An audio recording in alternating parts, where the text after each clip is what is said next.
Cathy Marshall. She's learning all about preparations for the Rose Festival and more. Hey, Cathy. Yeah, Mackenzie, 10,000 bushes to take care of here at the International Rose Test Garden. Can you imagine having that job? There's some new species here as well that they'll be unveiling. And Rachel Burlington is the woman that has that job. And your new curator here at the garden. Sounds overwhelming. How's it going so far? I think it's doing well. Yeah, it's definitely a dream job for sure. You came from Philadelphia, yes, I did, where you'd done previous work with roses, but anything of this magnitude? Definitely not. It's hard to find one this scale anywhere else, right? Well, you were most excited about some new roses you have in here in the garden, and one being Rosie the Riveter. Now, why Rosie the Riveter? Obviously, it's a fantastic story and inspirational.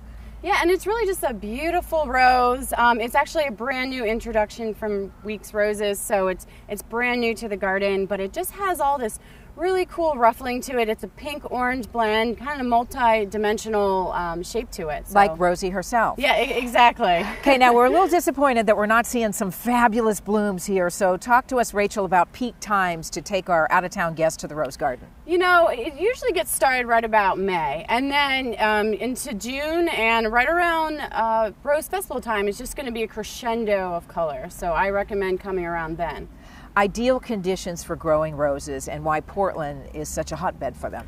Yeah, we definitely have the best climate. We have cool nights, we have warm days, and we have to say we have the low level humidities compared to the rest of the country. So it's just optimum rose conditions, which, you know, makes sense why we're the Rose City. One of the things that's really making the branches pop this morning, you have some new bark dust here, just been put down. Love the story because this was made possible by a donor?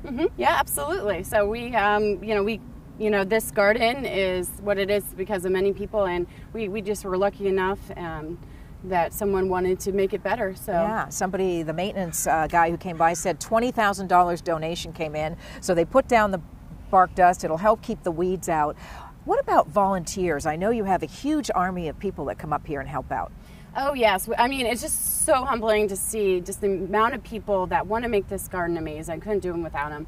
We have about 300 on the books and 100 that come regularly. They're out here deadheading, they're out here weeding, they're out here giving tours. I mean, they do it all. So. That is some dedication, and I'm sure makes your job a lot easier. Oh, absolutely. I couldn't do it without them, that's for sure. Well, welcome to Portland, Thank and you. I'm sure you're looking forward to seeing the garden in full bloom for your first time Absolutely. as the curator here at the International Rose Test Garden. Appreciate your time. Absolutely.